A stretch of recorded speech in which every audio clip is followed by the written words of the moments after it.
Gracias, Armando. Señoras periodistas, señoritas periodistas, señores periodistas, es un placer saludarlos. Ahora sí estamos un poco más ordenados porque la vez pasada, el día de ayer en Palacio, creo que casi todos nos caemos, ¿no? A ver, ya como es costumbre, ¿no? En la Contraloría consideramos que el proceso de rendición de cuentas a través de ustedes hacia toda la ciudadanía, de lo que hacemos y de lo que pensamos hacer, es fundamental. Y es por eso que, como ustedes ya saben, cada trimestre hacemos esta jornada informativa de medios de comunicación para mostrar, digamos, algunos de los elementos esenciales a modo de un balance y rendición de cuentas de lo que se ha hecho en los últimos meses, ¿no? En esa perspectiva hemos preparado una presentación, ustedes ya la van a tener. Yo voy a usar algunas solamente de las diapositivas y seguramente mucha más información que ha sido diseñada incluso desde la perspectiva periodística a través de nuestra gerencia de comunicaciones se la van a alcanzar, ¿no? No sé si... Ahí está. Mejor así alguien me ayuda con... A ver, el año pasado en la pandemia, ¿no? Y eso es algo que siempre nos han preguntado, ¿a cuánto ha ascendido la corrupción? Y yo siempre decía, y hasta ahora lo sostengo, exactamente eso no lo sabe nadie. Nadie lo ha sabido, ni nunca nadie lo va a saber. Porque el acto corrupto es un acto clandestino, opaco, no transparente. La coima no deja factura. No podemos analizar un caso de corrupción, pero no tenemos el universo de casos. Por tanto, toda estimación de la cantidad de plata que se pierde por problemas de conducta funcional y de corrupción es una aproximación cuantitativa, ¿no? Como ustedes se podrán imaginar, por ejemplo, cuando el Fondo Monetario Internacional dice que se pierden aproximadamente 2 puntos del Producto Global, es decir, 1.5 trillones de dólares anuales en sobornos, no es que tiene la lista de todos los sobornos, ¿no? Sino que es una extrapolación y más o menos siguiendo una metodología similar, hemos hecho el trabajo de estimar la pérdida por corrupción en conducta funcional en el Perú, ¿no? Desde el año 2019 y ahora lo que les vamos a presentar es qué pasó en el año 2020, el primer año de la pandemia, ¿no? La siguiente. Ahí está. Perdimos 22.059 millones de soles. Imagínense todo lo que se podría haber hecho con 22.000 millones de soles, que equivale a 12.6% de todo el presupuesto ejecutado. Ustedes pueden ver ahí ese mapa de calor, donde destacan sin duda alguna Piura, Lambayeque, El Callao, Lima provincias, Junín, Apurímac, Arequipa, Moquegua y Tacna, así como Ayacucho, que son aquellas regiones, territorios, mejor dicho, no gobiernos regionales solamente, sino entidades del gobierno nacional, regional y local que operan en ese territorio, que tienen niveles de corrupción muy altos, ¿no? Mayores al 15%. ¿Eso qué quiere decir? En este caso, por ejemplo, veamos el Callao. Lo que está diciendo es que tiene 21.2%. Eso significa que prácticamente 1 de cada 5 soles se pierden, ¿no? Por problemas de ineficiencia, por problemas de corrupción, etcétera, ¿no? Y esto es producto del trabajo y del análisis, la explotación de datos, de los miles de informes de control que se emiten por parte del Sistema Nacional de Control cada año y de los años anteriores también, porque como ustedes bien saben, cuando uno analiza, hace una auditoría y analiza una situación irregular, eso es hacer control posterior, es decir, después que ya pasaron los hechos. Y por tanto, si bien es cierto, los informes pueden ser del año 2020 y publicados en el año 2020, pero hacen referencia a sucesos cometidos en el año anterior, tras anterior, etcétera, ¿no? De hecho, muchos de los problemas de corrupción que se han presentado y que ustedes han dado cuenta a través de diversos mecanismos, muchos de ellos recién ahora se están contemplando y son parte de las auditorías que están en curso, ¿no? La siguiente. Pero uno siempre tiene esa pregunta, ¿no? O sea, ¿dónde se pierde más plata? ¿En las actividades del gobierno nacional, de los gobiernos regionales, de los gobiernos locales? ¿Dónde están los mayores problemas? Y bueno, ahora ya podemos resolver esa pregunta de manera cuantitativa, ya no solamente de manera perceptual. Como ustedes se pueden dar cuenta, o sea, la cantidad de plata que se pierde es mayor en el gobierno nacional porque ejecuta muchísimo más plata que los gobiernos regionales y locales. Sin embargo, en términos proporcionales, que es como debería leerse en términos de la incidencia, hay evidentemente más problemas en los gobiernos regionales y locales. Al igual que también hay muchas más complicaciones en el caso de inversiones, llamada, digamos, activos no financieros, ¿no? Respecto a los bienes y servicios y respecto al personal, a las contrataciones de personal, pagos de bonificaciones, etcétera, etcétera. Y esto, a nivel de sectores, sin duda alguna, los principales sectores con problemas son, sin duda alguna, transportes y comunicaciones, ¿no? O sea, es el sector que maneja la mayor cantidad de plata y, por lo tanto, ciertamente hay muchos problemas, ¿no? De pérdidas por corrupción en conducta funcional. También está, sin duda alguna, el tema de educación, el tema de salud, el tema de agricultura y otros, ¿no? La siguiente. Ahí pueden apreciar cómo pasa, cómo ese mapa de calor que vimos hace un ratito, cómo se traduce en plata, cuánta plata se ha perdido. O sea, cómo se distribuyen esos 22.059 millones de soles. Sacando Lima Metropolitana, porque obviamente en Lima Metropolitana está todo el gobierno nacional, ¿no? Para hacer una comparación un poco más justa de las 26 regiones, ¿no? O de las 25 que quedan, Piura está en el primer lugar. O sea, en Piura se perdieron 1.189 millones de soles el año pasado, estimativamente. Le ganó a Callao, que Callao era la región con mayor problema de corrupción el año pasado, con 1.132, recuerdo, ¿no? Pero, sin embargo, estas variaciones son bastante interesantes, ¿no? Porque, y vamos a publicar, supongo yo, el día de mañana o pasado, digamos, la investigación de la cual se obtiene toda esta información, y se la vamos a hacer llegar. Las regiones más pobres ahora pierden más plata por corrupción, ¿no? De hecho, por ejemplo, la siguiente, miren esos movimientos, ¿no? O sea, comparando el ranking en donde se ubica la región, el territorio, entre el año 2019 y el 2020, más uno quiere decir que, por ejemplo, Piura subió un nivel, en tanto que Callao bajó uno. Miren el caso de Huancavelica, miren el caso de Apurímac, ¿no? Miren el caso de Moquegua. Entonces, hay variaciones bien significativas, pero por otro lado también hay regiones como Puno, Loreto, San Martín, Pasco, Amazonas, que reducen su posición en el ranking, ¿no? Es interesante ver porque esto está asociado también a muchas de las denuncias que ustedes han planteado y nos han hecho conocer y que han motivado acciones de control respecto de diversos casos, ¿no? Yo recuerdo, por ejemplo, en el caso de Apurímac, el tema de las compras de lo sobrevalorada de las ambulancias, ¿no? Y así hay varios casos. La siguiente. Todo esto ha sido posible, en realidad, por todos los servicios de control que se han desarrollado, ¿no? De los cuales ustedes ya saben que están todos publicados, ya tenemos más de 85.000, creo, servicios de control, informes de control publicados en la web, en un esfuerzo sin precedentes de transparentar todo lo que es la Contraloría. Pero lo que pueden apreciar ahí es cómo nos va ahora respecto del año 2021, ¿no? O sea, estamos casi a la mitad. Y eso es natural porque, si bien es cierto, ya estamos en el mes de agosto, la emisión de los informes de control no es simétrica a lo largo del año, ¿no? O sea, el 40% se hace en el primer semestre y como el 60% se hace en el segundo semestre. La siguiente. Y ahí tienen una serie de casos emblemáticos, ¿no? Ustedes lo saben, ya han sido publicados, ustedes, muchos, les agradecemos, le han dado en muchos casos una amplia cobertura. Yo solamente quería mencionar, a propósito que se ha publicado el día de hoy, ¿no? Este caso de las transferencias fantasma, ¿no? O sea, está empezando a generalizarse un mecanismo, ¿no? Debido a una serie de dificultades, debilidades de control interno, problemas también con la rigurosidad con el que se manejan las claves de acceso en el sistema integrado de administración financiera, de estos famosos hackers, ¿no? Que en realidad no son un hacker, ¿no? Porque un hacker entiende una persona externa, hackea el sistema, entra al sistema, crea transacciones falsas y de esa manera saca la plata del sistema. Porque, como ustedes bien saben, solo a través de la tesorería, solo a través de las cuentas de la tesorería, del sistema, se puede sacar la plata del Estado.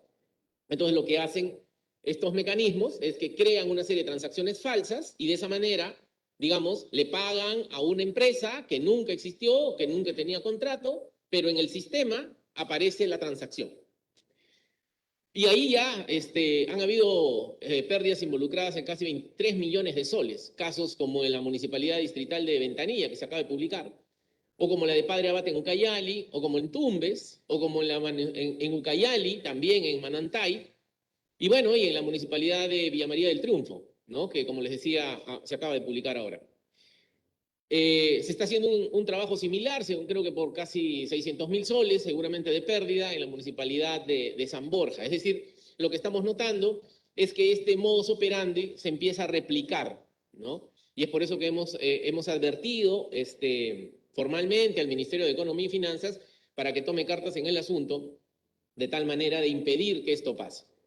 Yo quiero descartar que esto sea un hacker, ¿no? Como si fuera un delito informático que entra y penetra el sistema. No, son unos cuantos funcionarios públicos corruptos, ¿no? Que manejan las claves de acceso, tanto en la tesorería como en la administración, y que evidentemente las usan de mala manera, y eso también hace que sea trazable. O sea, frente a un caso de estos, se tiene la total trazabilidad de quién es responsable porque usó su clave, porque usó su usuario, y a dónde, a qué cuenta giró el dinero, esa cuenta dónde está. Entonces, si esto se hace de manera oportuna, no debería perderse la plata, porque podría congelarse allá en el banco, ¿no? Entonces, es por eso que hay que estar cada vez más atentos, ¿no? Y así como esto está, por ejemplo, el caso del vacunagate, el tema de las plantas de oxígeno y otros tantos, ¿no? La siguiente. Otro tema que queríamos compartir con ustedes, que es muy importante para nosotros y para toda la sociedad, porque por vez primera toda la ciudadanía va a poder saber cómo el gobierno saliente le dejó las cosas de verdad al gobierno entrante. O sea, cómo el presidente Castillo y su gobierno han recibido lo que les ha dejado el presidente Sagasti y su gobierno, ¿no? Porque por primera vez en la historia se van a publicar no solamente las actas de transferencia, las actas es un papelito, no tiene 2 páginas, digamos, sino toda la información, los miles de folios que conforman el proceso de transferencia, de gestión y de rendición de cuentas. Y esto es particularmente importante porque el proceso de transferencia, como yo lo mencionaba, ha empezado, todavía no acaba en realidad. Lo que ha cambiado son los ministerios, ¿no? Debajo de los ministerios hay como 150 pliegos presupuestarios, o sea, distintas entidades públicas, ¿no? Si a eso le agregan empresas públicas, seguramente estamos alrededor de más o menos 180 entidades, porque seguramente los directorios de esas empresas que dependen del gobierno nacional van a empezar a cambiar. Y entonces ahí viene el tema de los perfiles, que es tan importante, ¿no? Y yo mencionaba antes de ayer la convicción que tenemos de presentar una iniciativa legislativa, ¿no? Para regular mejor el tema de los perfiles, para estandarizar los perfiles, ¿no? Para de esa manera asegurar una serie de capacidades mínimas, pero también una serie de, para los altos funcionarios vinculados a temas de el abrazo a las libertades constitucionales, una conducta intachable, vocación democrática, etcétera, que deberían ser parte, creo yo, de lo que conforma un perfil, ¿no? De tal manera de que las autoridades políticas, en el uso de sus facultades, puedan designar a puestos de confianza, pero que cumplan con esos perfiles, ¿no? Y ese proceso se está replicando, ¿no? La semana pasada, efectivamente, concluyó la parte de la transferencia de los ministerios, y han cambiado pues los ministros, han cambiado los viceministros, ahora en este proceso empezarán a cambiar los directores generales, pero así como eso pasa, también van a cambiar los titulares de los pliegos, los titulares de las unidades ejecutoras, seguramente en el transcurso de los siguientes, yo calculo hasta fin de año, ¿no? 3 o 4 meses, continuará este proceso y seguirán habiendo cambios, ¿no? De hecho, por ejemplo, una referencia que vale la pena mencionar es que nosotros conocemos perfectamente que aquí hay una serie de problemas. Es por eso que desde que hemos empezado esta gestión, hemos dispuesto de que cada vez que hay un cambio gubernamental, hay que hacer este operativo para controlar la adecuada designación de los funcionarios en puestos de confianza. De hecho, por ejemplo, en el año 2019, acuérdense que las elecciones regionales y municipales del 2018, en abril del 2019, desplegamos con la participación de más de 300 auditores a nivel nacional, creo, casi 400, revisamos 7.500 legajos, procesos de designación, ¿no?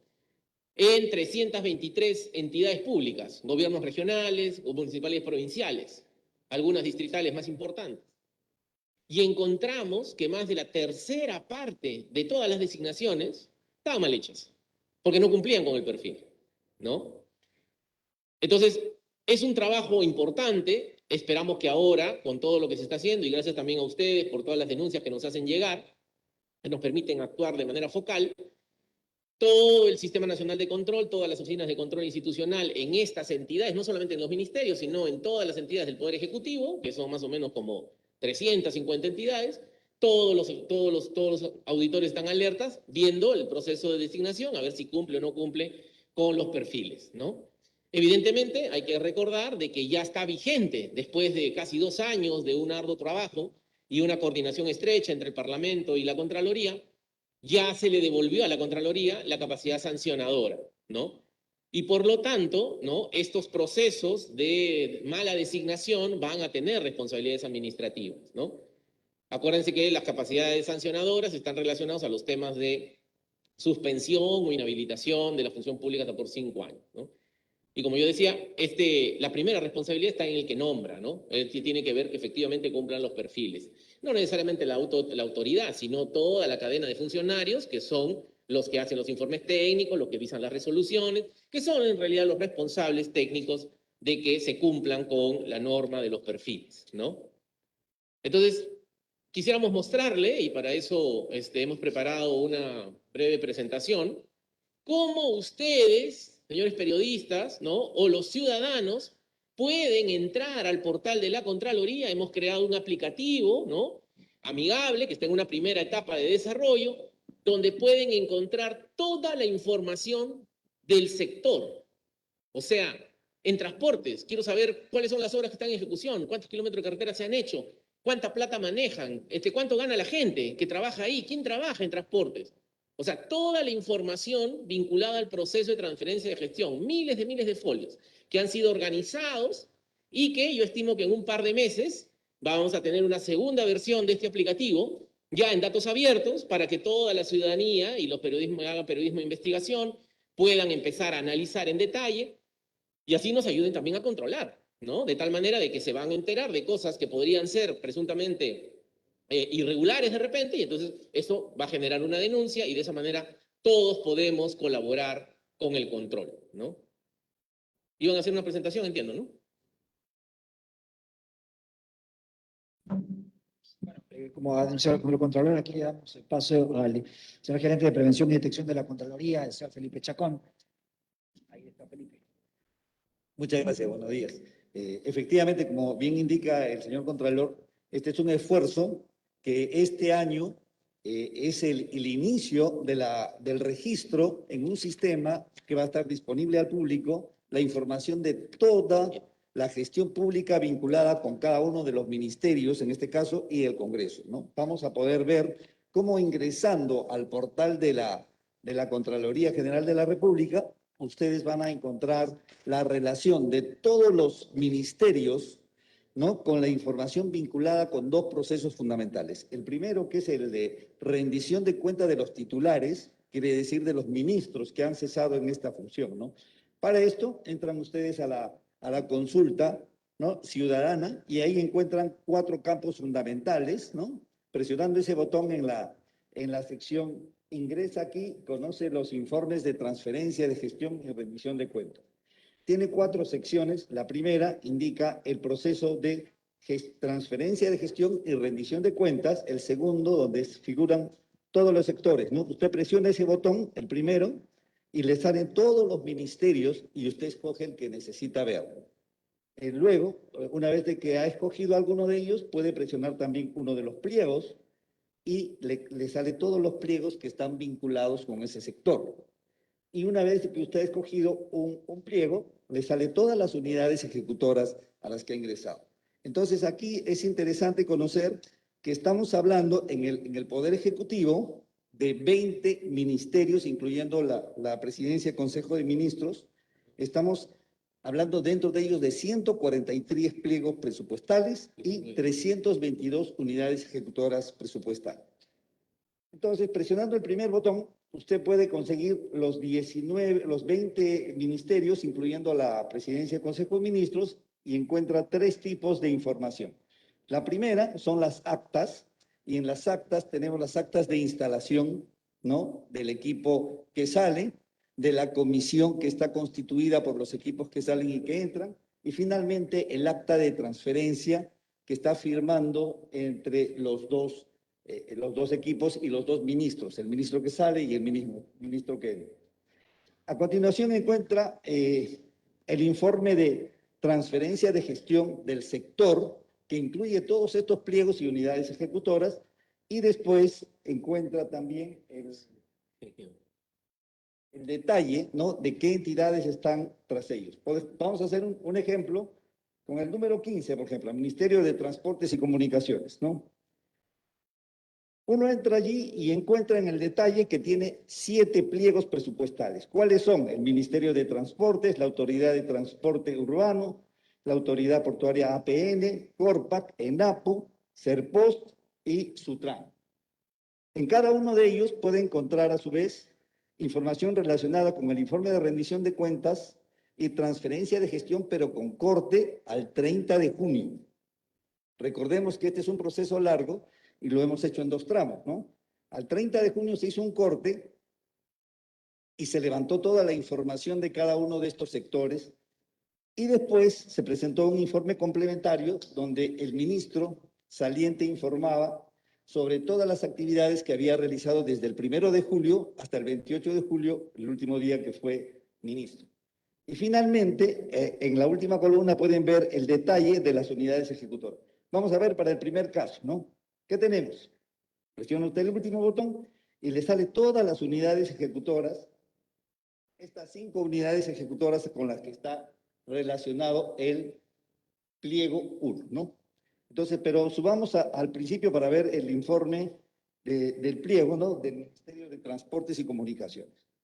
Entonces, veamos el informe de rendición de cuenta de los titulares. El informe de rendición de cuenta de titulares, como pueden ver, tiene cerca de 200 páginas, ¿no? Y en este caso tenemos, primero, información general de la entidad, ¿no? ¿Quién es el titular? ¿Quiénes son los titulares de las unidades ejecutoras? ¿No? ¿Cuál es la misión, visión, valores y el organigrama de la organización? Los logros alcanzados en el periodo que están rindiendo, así como las limitaciones y las recomendaciones que están haciendo al nuevo gobierno que va a entrar. Inmediatamente tenemos 4 secciones, ¿no? En el punto 2, 3, 4 y 5 están las secciones 1, 2, 3 y 4. La sección 1 es información de los 11 sistemas administrativos que tiene el Estado, ¿no? Podemos el sistema de planeamiento estratégico, el sistema de inversiones, el sistema de modernización, el sistema de recursos humanos, el sistema de presupuesto, el sistema de abastecimiento, el sistema de contabilidad, el sistema de tesorería, endeudamiento, y también hay 2 sistemas que son manejados por otras entidades, como son la Procuraduría, donde coloca todos los casos emblemáticos donde hay disputas que está viendo la entidad. Y el sistema número 11 es el Sistema Nacional de Control, donde se mencionan todas las recomendaciones que están pendientes por levantar de parte de la entidad, ¿no? Y esos detalles se pueden ver en la sección 1. En la sección 2 podemos encontrar todos los indicadores sociales económicos vinculados con el sector y con las unidades ejecutoras. Si estamos en educación, vamos a necesitar información de esta naturaleza de los últimos meses y años, ¿no?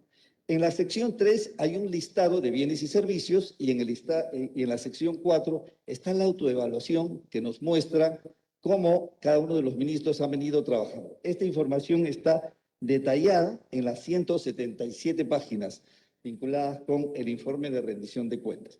Y en el informe de transferencia de gestión se colocan justamente todos los elementos vinculados principalmente con las acciones pendientes y que son importantes continuar en los siguientes meses, ¿no? Y finalmente, el informe complementario, que podemos entrar a verlo, ¿no? Tiene una estructura muy similar, pero solamente para los últimos 28 días del mes de julio. Como pueden ver, este es un informe complementario de solamente 44 páginas, pero tiene información de los resultados que se han obtenido y las acciones que se han realizado y los temas pendientes que está dejando al ministro Kedir, ¿no? Entonces, básicamente toda esta información está disponible para todos ustedes y cualquier duda y consulta quedamos a su disposición. Como ustedes han podido apreciar, ¿no? Son 20 los sectores institucionales, porque están los 19 ministerios, 18 ministerios más la PCM, 19, más el Congreso, ¿no? Pero además también hay información que se aglutina de organismos constitucionalmente autónomos que están directamente vinculados pues, con el Poder Ejecutivo, como el Banco Central, la SBS, etc. Entonces, ahí está toda la información. Bueno, no toda, ¿no? Porque, por ejemplo, hemos dispuesto que por un tema de seguridad, en el tema de tesorería, no vamos a poner las cuentas, los titulares de las cuentas y cuánta plata hay en las cuentas, pero en general está toda la información del proceso de transferencia.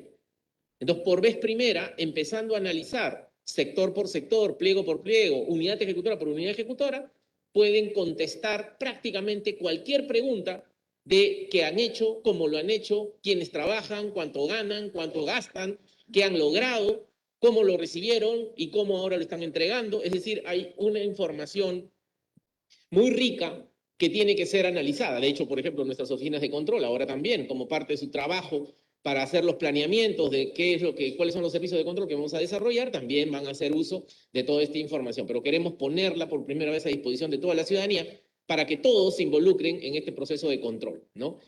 Todos tenemos que controlar. O sea, cuando los países que resuelven el problema de la corrupción, es decir, resuelven no significa que lo van a eliminar. La corrupción no se puede eliminar nunca, ¿no? El acto corrupto al final es un acto personal y siempre van a haber malas personas, ¿no? En los países más desarrollados también hay actos de corrupción, ¿no? Pero son casos aislados que el sistema los contiene, los detecta, los investiga, los sanciona.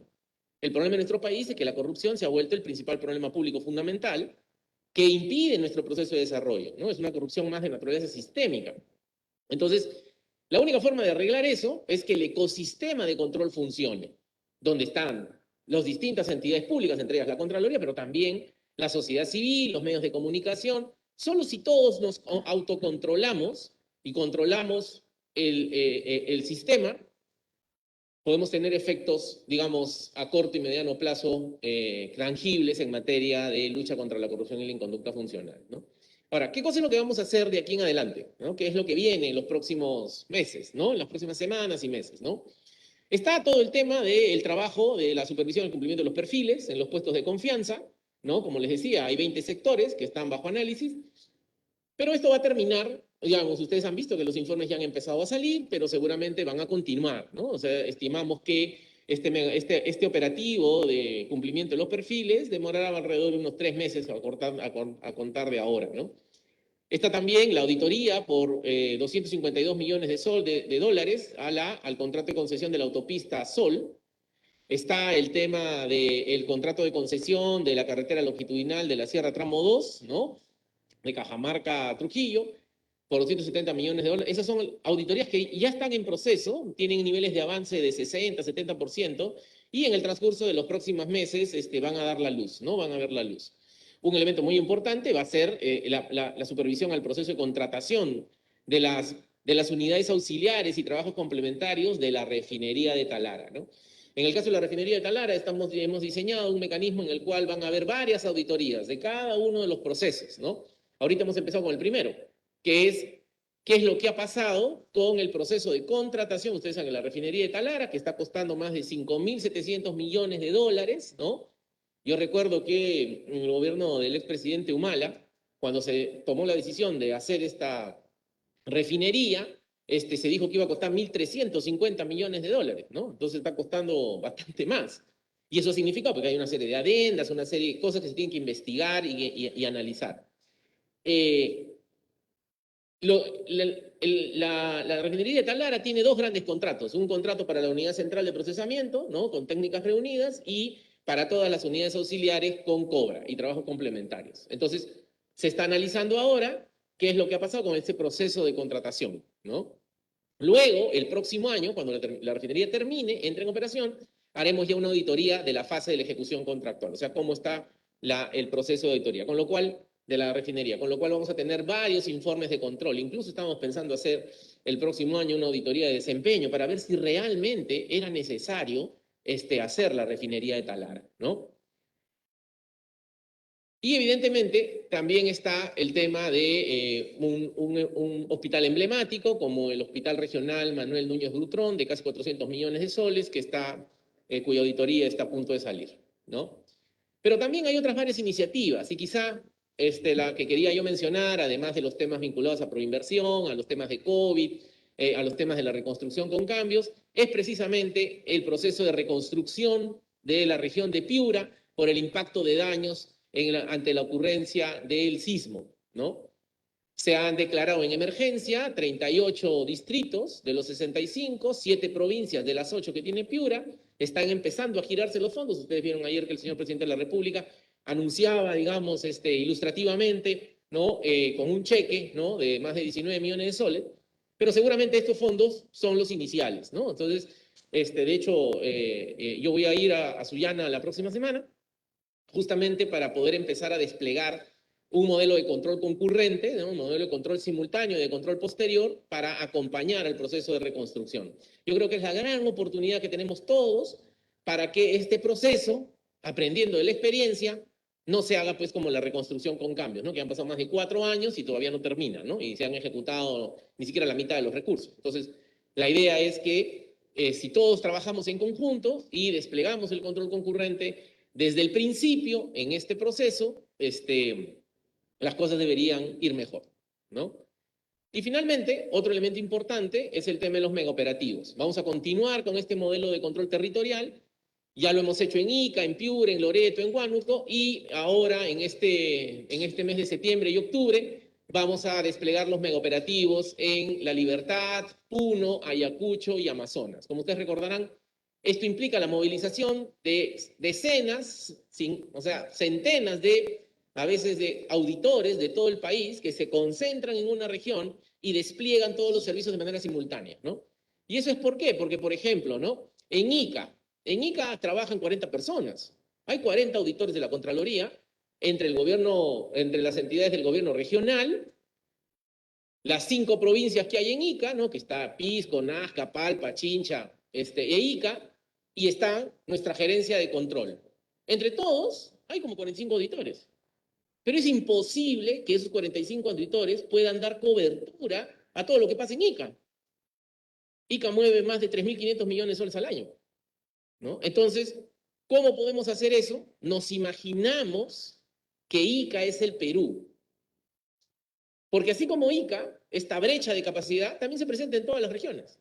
Pero si consideramos que Ica es el Perú por 3 o 4 meses, podemos atenderlo todo lo relevante, porque se vuelca toda la capacidad y todos los auditores de distintas áreas orgánicas, particularmente de Lima, y van a trabajar ahí. Ese es el megaoperativo, es por eso que permite desplegar cientos de servicios de control, esencialmente de control posterior, para poder dar atención a todas las denuncias que hemos recibido. Es como yo digo, es como cuando el control se pone al día. Después del megaoperativo, no hay nada relevante que falte investigar, ¿no? Y eso es lo que hemos hecho en Ica, en Piura. El año pasado, acuérdense que lo hicimos en Ucayali, en Tumbes, en Cajamarca, en Ancash. Y ahora ya lo hemos hecho, ya se han iniciado en Ica y en Piura y en Huánuco. Y la primera semana de septiembre, nos hemos demorado ahí un poquito por el tema de las coordinaciones. Y también porque acuérdense que Loreto estuvo muy complicado con el tema de COVID. Vamos a iniciar el megaoperativo en Loreto. Y ahí está la programación. Incluso hay una serie de fechas tentativas. Será un día más, un día menos, pero esos son los días en donde este megaoperativo va a dar lugar, ¿no? Eso era todo, señores y señoras periodistas. Quedamos atentos, ¿no? Adelante, Armando. Bueno, así es, señor Contralor, estimados periodistas, bienvenidas las preguntas, si pueden levantar la mano para que uno de nuestros compañeros pueda acercarles el micrófono. Ahí hay 2 periodistas. ¿Quién tiene el micrófono? Oh, un segundo, ahorita le alcanzan el micrófono. La información sobre la transferencia y los documentos de la transferencia ya están en la página web, y esto creo que es importante mencionar también que es sin duda un hito importante. Antes en la historia del Perú no ha habido una posibilidad de que los ciudadanos puedan saber y ver exactamente cómo deja el país una gestión y cómo recibe el país la gestión entrante. Esa es una política decidida por el Contralor General sobre la transparencia y el acceso de los ciudadanos a la información. Tenemos ya el micrófono para la periodista, por favor. ¿Sí? Allá, la periodista. Ahí está el micrófono. Buenos días, Contralor, ¿cómo están las autoridades? Respecto de estas denuncias que salieron hace poco en la nueva gestión, ¿no? De estas contrataciones, en realidad no son contrataciones, sino puestos que se han asignado, estas designaciones de directorios, que incluso usted se reunió con el señor Pedro Castillo. ¿Cuándo podríamos tener un informe? Y también se han tomado la precisión de que muchos de ellos han sido retirados. Sin embargo, esto, a pesar de que se hayan retirado, ¿aplica para una sanción? Perdón, ¿cuál es su nombre? Romina Rocía TV. Romina. Efectivamente, Romina. A ver, tuvimos esa reunión, hemos conversado con el señor presidente, él es consciente de la importancia de respetar los perfiles, ¿no?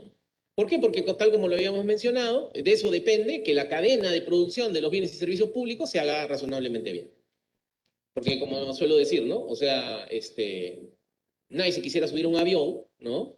Parafraseando una frase de un amigo, nadie se quisiera subir a un avión si es que el piloto nunca en su vida ha volado, ¿no? Entonces, es así de sencillo.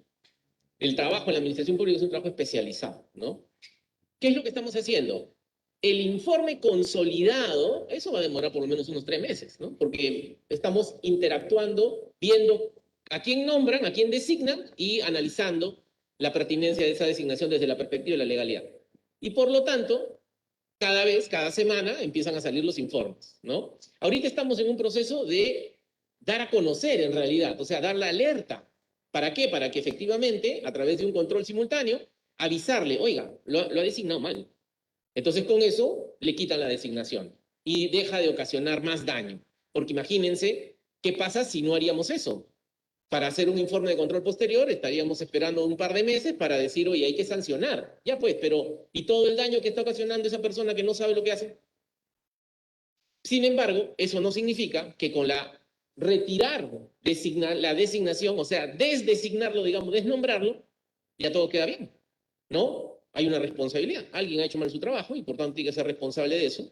Y seguramente se van a implementar ya en el transcurso de las próximas semanas las medidas de control posterior para el deslinde de responsabilidades administrativas que permitan efectivamente que haya sanción a las personas que tuvieron la responsabilidad y, por tanto, cometieron la negligencia, digámoslo así, de designar o de permitir la designación de gente que no cumplía con el perfil. Luz, ahí la pregunta de la periodista de Canal N. Adelante. Buenos días, Contralor. Nuestro Jack, María Laura Galindo, de Canal N y América Televisión.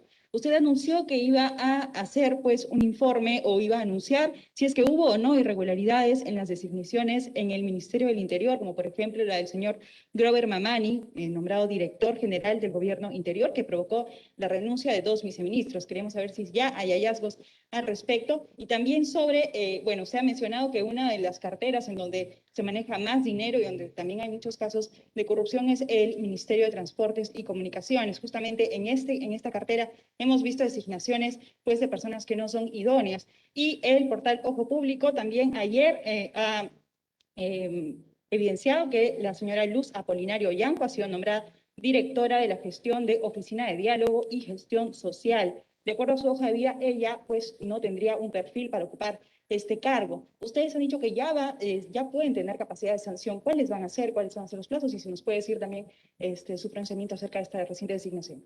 Sí, hemos tomado conocimiento, Mariela, de la designación de la señora Luz. Ya se ha dispuesto lo conveniente, ya se han acreditado las comisiones para recopilar esa información y ver si efectivamente cumple o no con el perfil. O sea, el trabajo es, designan a alguien y entonces los auditores van y miran si esa designación cumple con el perfil. Y si cumple con el perfil, todo está bien. Y si no cumple con el perfil, van a sacar el informe, y es que el mismo que se va a hacer público, y por tanto, seguramente las autoridades tomarán las decisiones de retirar a esa persona, ¿no? En el caso de lo que pasó en el Ministerio del Interior, efectivamente, se han hecho ya las investigaciones. Entiendo de que precisamente no se llegó a nombrar al señor Grover Mamani, ¿no? Precisamente esa fue la razón por la que los viceministros renunciaron, porque no estaban de acuerdo en validar esa designación, ¿no? De todas maneras, la renuncia de los señores viceministros, en particular de uno, habla de una serie de temas que están siendo investigados, y yo espero que en las próximas semanas deben salir ya esos informes, ¿no? Yo diría seguramente la próxima semana. Pero como les digo, la idea es, si no designan, no hacemos nada. Si designan, intervenimos, ¿no? Y vemos si efectivamente se ha cumplido o no con el perfil. Y respecto a las sanciones, sí, efectivamente, ahora tenemos la capacidad sancionadora y, por tanto, seguramente ya en las próximas semanas, ¿no? Yo diría seguramente hacia el mes de septiembre, se iniciarán ya los procesos, hay que evaluar si es que ha habido o no efecto, ¿no? Porque, por ejemplo, han designado a una persona, ¿no? Entonces, salió el informe, automáticamente lo retiraron y la persona no firmó nada. Es diferente que si hubiera firmado, ¿no? Si hubiera cometido una serie de tomado de decisiones que impactan en, por ejemplo, el presupuesto público. Entonces, hay que analizar caso por caso, pero vamos a hacer todas las investigaciones necesarias y el deslinde de responsabilidades y ustedes van a saberlo de primera mano porque esos informes se van a publicar. Gracias. Tenemos otra pregunta aquí adelante. Buenos días a todos. Vanessa Bonaire, Panamericana Televisión. Contralor, usted mencionó tras la reunión que tuvo con el presidente Pedro Castillo de que estaban evaluando plantear un proyecto de ley que justamente ayude a estandarizar los perfiles de todos los puestos de la administración pública. En este caso también podría incluir cargos de confianza como asesores, esto tras los cuestionamientos que se han dado por el nombramiento de 2 asesores en el Ministerio de Cultura. Y también quisiera saber cómo va este planteamiento del proyecto de ley. Gracias. Sí, Patricia, está bastante avanzado, yo creo, diríamos, estamos a un 70-75% de elaboración de este proyecto de ley. Me imagino que la próxima semana podremos enviarlo al Congreso, perdón, para su discusión, ¿no? Y la idea, tal como tú has mencionado, es cubrir un estándar mínimo para todas las posiciones de confianza, empezando por el Poder Ejecutivo. Entonces, de todas maneras, van a estar los directores generales, van a estar los viceministros, van a estar los secretarios generales, van a estar los asesores, ¿no? Y una discusión que creo que va a motivarse ahí en el Congreso es, yo creo que es correcta, digamos, es que los ministros también tienen que tener perfil, ¿no? Porque ahorita los ministros no tienen perfil, ¿no? O sea, para ser ministro solamente necesitas la confianza del señor presidente de la República, tener más de 25 años y ser peruano, ¿no? Entonces yo creo que ahí hay que ajustar un poco el perfil, no necesariamente en términos de títulos académicos o tipo de profesión, pero sí un mínimo nivel de experiencia, ¿no? Y sobre todo ya en el caso del ministro, que es el líder del sector, va a gobernar un sector, como ustedes han visto. O sea, de él dependen y de su equipo que conforma las decisiones que van a impactar en miles de ciudadanos a través del manejo de miles de millones de soles, ¿no? Porque lo que estamos discutiendo son sectores, no son entidades solamente. Entonces, yo creo que ese proyecto de ley va a generar una discusión interesante y será pública, ¿no? Yo creo que, sí, yo me imagino que antes de fin de mes, de todas maneras, enviamos ese proyecto de ley, ¿no? Contralor, ¿cómo está? Bruno Saavedra de Latina Televisión. Quería comentarle acerca de este nuevo caso emblemático que ha comentado en la conferencia de transferencias fantasmas, ya que se tenía, bueno, usted ya mencionó que no se trata de un hacker informático. Sin embargo, ¿cuáles serían las causas de que se estén replicando no solo en la capital, sino en distintas provincias también? Y si nos pueden dar más detalles acerca de qué se está haciendo al respecto, ¿no? Sí, en general, digamos, cuando uno analiza los casos de corrupción, muchos se repiten, digamos, el modus operandi es común, porque la forma como el Estado opera en una entidad es igualita que en otra. O sea, todos tienen CIAF, todos tienen tesorería, todos hacen el mismo tipo de compras, etcétera, etcétera, etcétera. O sea, tienen las mismas reglas de operación y por tanto, los problemas de corrupción se empiezan a replicar, ¿no? Así como hay corrupción en una obra, y seguramente en la obra del costado también hay, bajo los mismos mecanismos, así este mecanismo de robarle al Estado, extrayéndole los recursos de la tesorería a través de la creación de transacciones falsas en el sistema, se está empezando a difundir. Ya hemos visto que hay como media docena de casos, ¿no? Y hay algunos otros en investigación, ¿no? Como les decía, el de San Borja debe salir pronto, ¿no? Entonces ahí lo que se tiene que hacer en realidad, y eso lo hemos propuesto al Ministerio de Economía y Finanzas a través de la Dirección General de Tesorería, que empiece a ajustar mejor los procedimientos de control interno para ver cómo se hace un manejo más adecuado de esas claves de acceso de esos usuarios, ¿no? Porque como ustedes bien saben, al Estado no lo pueden asaltar. No es un banco al cual se le puede asaltar. Para defraudar, para robar en el Estado, tienen que seguir todos los procesos y procedimientos públicos y torcerlos a su voluntad, ¿no? Evitando ser detectados. Pero la única forma en que la plata sale del Estado es por la tesorería. Y por lo tanto, el manejo de esas claves de acceso, antes eran las cheques, pues las firmas, ahora ya no se firma, todo es electrónico. Pero es el equivalente. O sea, es como si cada uno de los tesoreros y los administradores tengan su clave de acceso, entonces son absolutamente responsables administrativa, civil y penalmente por el manejo de esa clave, porque con eso activan y pueden mover los fondos del erario nacional. Entonces ahí lo que estamos proponiendo, seguramente este es un tema que cuando se terminen de emitir los informes, le propondremos al ministro Pedro Franque una reunión de trabajo, un grupo de trabajo, para ver cómo se puede evitar que esto se empiece a masificar, a generalizar. Ya vemos que existe un patrón, ya no es que ha habido un caso, ya tenemos más de media docena y hay otros que están en investigación. Entonces hay que tomar medidas más de naturaleza estructural, ¿no? Tenemos una consulta antes de volver aquí a la sala. Tenemos una consulta de Piura, señor Contralor, que nos están siguiendo a través de la transmisión en Facebook de Contraloría, de Radio Cutibalú. Juliana Coronado pregunta, ¿qué acciones deberán priorizarse durante la emergencia por sismos? Ya se han entregado 19 millones. ¿Cómo harán para fiscalizar? La pregunta. Bueno, precisamente, ¿no? Estamos diseñando, ya estamos por concluir, por eso les decía que vamos a hacernos presente en Sullana la próxima semana, toda una estrategia de control, porque estamos hablando de más o menos 1.800 personas damnificadas y más de 10.000 personas afectadas, ¿no? 42 viviendas destruidas, 807 viviendas inhabitables, más de 134 aulas afectadas, 14 establecimientos de salud, es decir, hay también problemas en el pavimento, digamos, en los caminos rurales y en las carreteras afectadas, así como en los canales de riego. Entonces, lo primero que se tiene que hacer es un inventario detallado de qué es lo que se tiene que reconstruir o rehabilitar, ¿no? Entendemos que ese trabajo lo está llevando a cabo el INDECI, ¿no?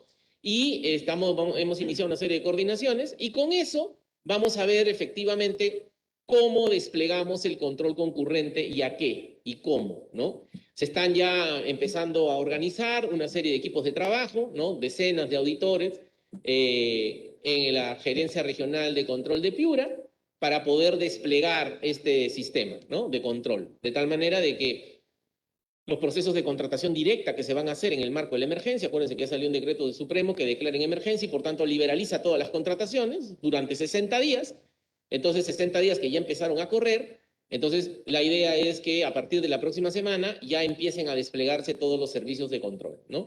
Yo creo que cuando estemos en Piura ahí vamos a presentar, digamos, la estrategia completa y vamos a ver cómo se están canalizando los fondos, ¿no? A través de qué mecanismos, ya sea a través, por ejemplo, del Ministerio de Vivienda, a través del programa Trecho Propio, o de repente a través de las contrataciones públicas que hacen ellos mismos, es decir, los mismos gobiernos regionales o provinciales o distritales.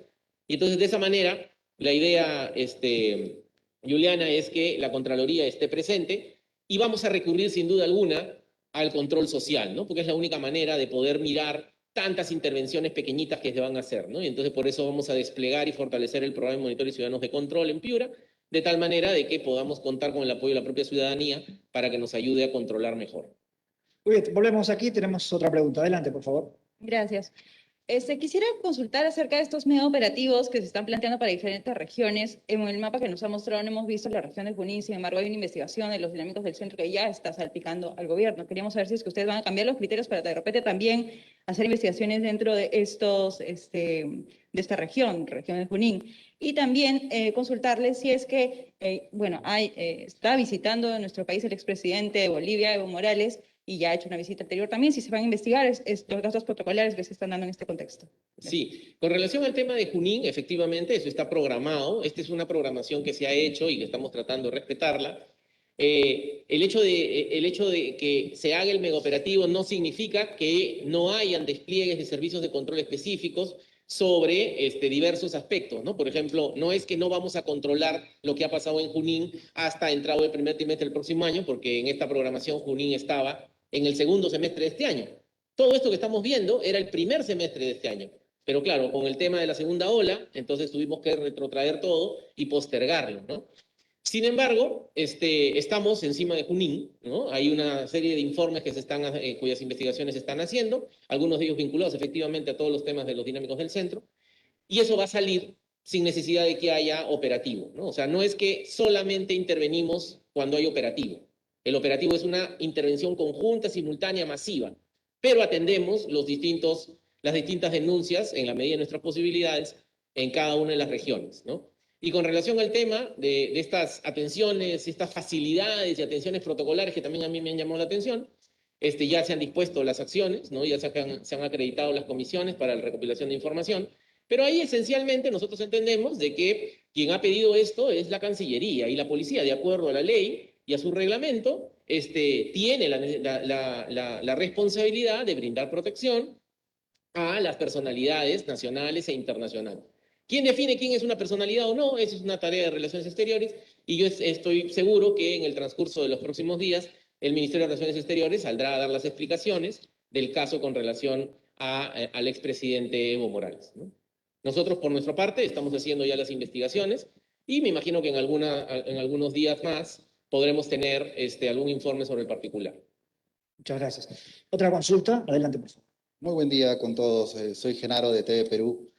Por favor, en base a las cifras que han dado, que son realmente preocupantes con respecto a la corrupción, dentro de la experiencia y el análisis de ustedes, ¿cuál sería alguna sugerencia, recomendación, quizás un proyecto de ley para aminorar esto, para que no sea cíclico, por favor? Sí, hay muchas razones por las cuales hay tanta corrupción en nuestro país, ¿no? Pero, digamos, una de ellas es el tema, por ejemplo, de la transparencia, ¿no? O sea, imagínense, han pasado ya casi una década, ¿no? Y la ciudadanía no puede tener acceso pleno a los portales de transparencia estándar, ¿no? ¿Y por qué? Porque deberíamos tener por lo menos unos 2.100 portales de transparencia, pero en realidad solamente hay 1.500, 1.530. O sea, hay entidades que no transparentan a través del portal. Pero además de esos 1.530, en el 86% de los casos hay problemas. La información no está actualizada, los contenidos no existen. Entonces, si no hay transparencia, mientras más transparencia haya, es como una luz que alumbra una cueva, ¿no? Entonces, va a haber menos corrupción, ¿no? Otro elemento fundamental está asociado a la sanción. Hasta antes de ahora, la Contraloría no podía no había sanción administrativa por parte de la Contraloría, ¿no? Y entonces, en los casos de corrupción, la sanción administrativa disciplinaria no funciona. ¿Por qué? Porque esa supone que el jefe tiene el incentivo para sancionar al subalterno. Pero si el jefe está metido en la colada como el mismo subalterno, entonces ¿cómo lo va a sancionar? Entonces, en la misma lógica, es por eso que ahora ya se está implementando el procedimiento administrativo sancionador y se va a desplegar órganos instructores y sancionadores de la Contraloría, y yo creo que eso va a empezar a aminorar, ¿no? Sin embargo, no cabe ninguna duda que la sanción fundamental es la que es el sistema de justicia, ¿no? Y entonces ahí es por eso que siempre hemos dicho, para que la lucha contra la corrupción sea eficaz, tiene que trabajarse también en la reforma del sistema de justicia, que después de un largo trabajo, ¿no? En el gobierno del presidente Sagasti se logró armar una política, incluso cuantificarla, para poder modernizar el sistema de justicia y que efectivamente cumpla con los estándares de celeridad, de predictibilidad y que haya sanción efectiva. Sin sanción efectiva, la lucha contra la corrupción es solo una utopía, ¿no? O sea, no es sostenible. Pero otro elemento fundamental, Genaro, es que es fundamental fortalecer la carrera pública, ¿no? O sea, si no logramos captar y retener personal calificado en el Estado, ¿no? Si no hay un servicio civil meritocrático flexible, entonces va a ser muy difícil que esta lucha contra la corrupción prospere, ¿no? Evidentemente, también otro elemento fundamental es el tema de la simplificación. Hay un montón de normas anacrónicas, ¿no? Que no agregan valor, complejizan innecesariamente la gestión pública. Y por lo tanto, yo creo que con el nuevo gobierno y con las discusiones que vamos a tener en el nuevo Congreso, vamos a seguramente plantear algunas iniciativas en esa perspectiva, ¿no? Para nosotros lo más importante ahora es la expansión del control concurrente, porque nunca la curación va a ser mejor que la prevención, es al revés. Mejor prevenimos y no nos lamentamos, ¿no? Como yo suelo decir, ya basta estar llorando sobre la leche derramada, ¿no? Hay que evitar que se derrame. Entonces yo creo que estamos gestionando con el Congreso. El día de mañana yo tengo una reunión con la señora presidenta del Congreso, justamente para ver el impulso a esta iniciativa para expandir el control concurrente a nivel nacional a todas las obras y transacciones, independientemente de cómo se hagan y quién las haga, superiores a 10 millones de soles, con lo cual tendríamos una cobertura bastante importante, seguramente alrededor del 50% de toda la inversión pública que estaría adecuadamente controlada. Hay otra pregunta acá, señor Sí. Contralor, adelante. Señor Contralor, buenos días. Me saluda Fidel Quevedo del Diario Expreso. ¿Podría reiterar, por favor, los puntos a tratar en la agenda de la próxima reunión que vas a tener con el presidente Castillo? No tenemos programado tener una segunda reunión con el presidente Castillo, ¿no? Lo que decía es que vamos a tener una reunión con la presidenta del Congreso, ¿no? Pero más allá de tener o no una agenda una agenda de reunión programada con el presidente Castillo, seguramente intercambiaremos algunas ideas cuando se lleve a cabo esta reunión con los gobernadores regionales el sábado 14, ¿no? Que nos han invitado para hacer una presentación respecto justamente a los problemas de corrupción y las inversiones en los gobiernos regionales. Y Sí, tenemos a la periodista de Exitosa. Muchas gracias. Buenos días. Cari Saldaña. Según lo que usted ha expuesto, se están investigando a 20 cargos de confianza, 19 corresponden al sector del Poder Ejecutivo y uno al Poder Legislativo. ¿Podría ser preciso qué sectores, a qué ministerios justamente se están investigando? ¿Hay nombres que en estos momentos quizás ya se puedan dar? Y en torno a las sanciones administrativas, estas también, digamos, podría corresponder al presidente de la República, hablando de que él es el encargado justamente de designar muchos cargos de confianza. Muchas gracias. ya. A ver, las autoridades como el señor presidente de la República no tienen responsabilidad administrativa alguna, ¿no? Entonces, las sanciones administrativas es para los funcionarios públicos, ¿no? De hecho, los ministros tampoco tienen sanción administrativa, ¿no? Lo que se está haciendo no es lo que aparecía en la filmina, Karina, son 19 sectores y un sector más que es el Congreso, entonces son 20, ¿no? Pero no es que sean 20 sectores solamente. Dentro de esos 20 sectores hay alrededor de 350 entidades que están siendo objeto de control permanente, porque en todas ellas, en el transcurso de los próximos meses, van a empezar a nombrar a la gente, ¿no? Entonces es por eso que les decía que lo que tenemos ahora es han empezado a salir casos del Ministerio de Transportes, casos del Ministerio del Interior, casos del Ministerio de Vivienda, casos del Ministerio de Agricultura, pero eso va a seguir saliendo a medida que vayan nombrando. Ahora, hay que ser conscientes que ya el Poder Ejecutivo, a través de la Presidencia del Consejo de Ministros, y también me lo ha reiterado el señor Presidente de la República, ya han dispuesto una serie de medidas para que haya mucha mayor prolijidad y cuidado al momento de designar a los funcionarios, ¿no? Entonces nosotros esperamos que esta tendencia original de que prácticamente toda designación estaba con irregularidades debe ir cesando y todo debe empezar a encaminarse para que haya un mejor orden y se puedan poner en esos puestos a los mejores, aquellos que cumplen con los perfiles y puedan desplegar bien su trabajo en favor de la ciudadanía. ¿Listo? ¿Tenemos alguna otra consulta? Bueno, si no hay... Les vamos a alcanzar el paper, ¿no? De donde se desarrolla con mucha mayor amplitud estos temas de corrupción, que además, les sugiero, hay un capítulo, creo que es el capítulo 5, porque cuando uno habla de 22.000 millones, yo no sé ustedes, pero por ejemplo, yo no he visto 1 millón de soles en efectivo, ¿no? Entonces, se me hace difícil entender la magnitud de 22.000 millones. Bueno, hemos hecho el esfuerzo de traducir eso. ¿Cuántas obras región por región se hubieran construido? ¿Cuántos hospitales? ¿Cuántos centros de salud? ¿Cuántas plantas de oxígeno? Solamente les doy un dato. Con todo lo que se ha perdido el año pasado, se hubiera podido eliminar la pobreza monetaria del Perú. O sea, la brecha de pobreza que involucra a 9 millones de peruanos que están por debajo del umbral de la pobreza, hubiera podido fácilmente haber sido eliminado a través de, por ejemplo, si en lugar de perder esa plata, le hubiéramos dado un cheque, un bono a cada una de las personas, y automáticamente hubiéramos elevado su nivel de consumo por encima de la línea de pobreza, con lo cual teóricamente no existirían pobres en el Perú. Esa es la dimensión de la pérdida por corrupción e inconducta funcional que tenemos, ¿no? O sea, podríamos haber hecho 2 carreteras centrales, imagínense, 2 carreteras de 4 carriles, como la autopista panamericana. O sea, hubiéramos podido hacer 6 líneas de metro, ¿no? Entonces, Les sugiero que le echen una mirada a ese paper. Ahí hay región por región, sector por sector, cuál es lo que hemos llamado el costo de oportunidad de la corrupción en términos de bienes y servicios públicos e infraestructura que dejan de prestarse. Muchas gracias. Muchas gracias, señor Contralor, señor Vicecontralor, señor Secretario General. Gracias, señores periodistas. La presentación la tienen ya en sus teléfonos, se las han pasado para que tengan mayor precisión de los datos que se han compartido. La página web está a disposición de ustedes, no solo para la información de la transferencia, sino también para lo que ya saben son los informes de control. Muchas gracias por estar aquí en la Escuela Nacional de Control. Buenos días.